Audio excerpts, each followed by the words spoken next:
Dan Williams. Dan Williams, who's a World War II veteran.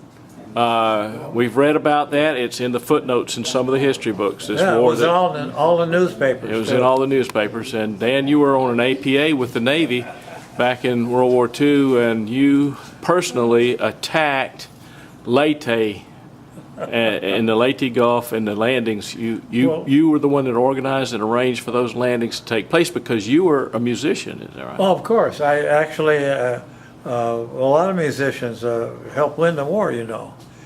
And my own stance, when we were at Okinawa, I played so loud over the loudspeaker that they surrendered by the thousands.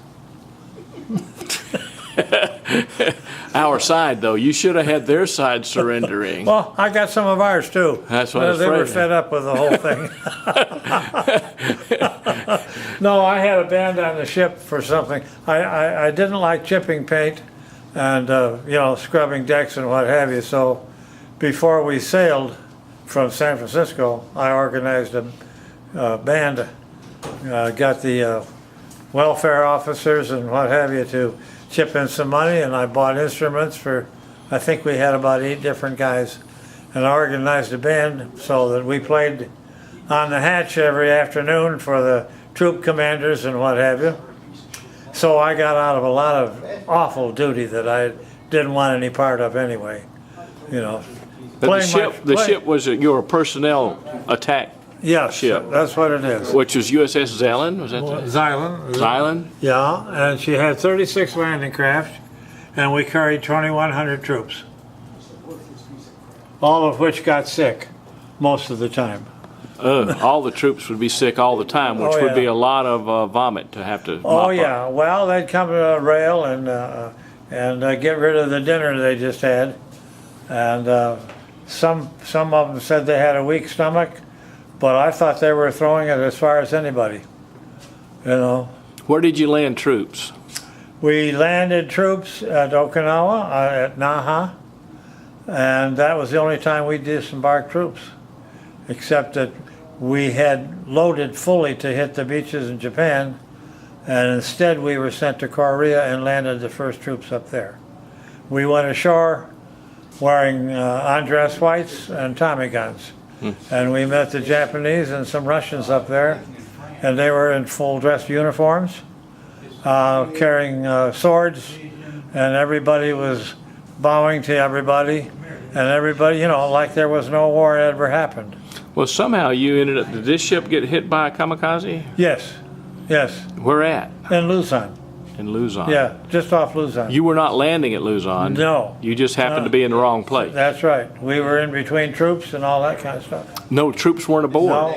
Oh, how fortunate. Yeah, we had some, but not. We weren't loaded fully. But they didn't sink you. They just managed to wreck the superstructure. They blew the hell out of the housetop. And that killed a bunch of We lost about 13 guys. and the captain was included. Oh no, he didn't want any part of getting hit by a kamikaze, so he was on the bridge. Oh, okay. Well, that's good. Well, I saw this picture up here shows you. That was taken on my first leave, 10-day leave after I got out of boot camp.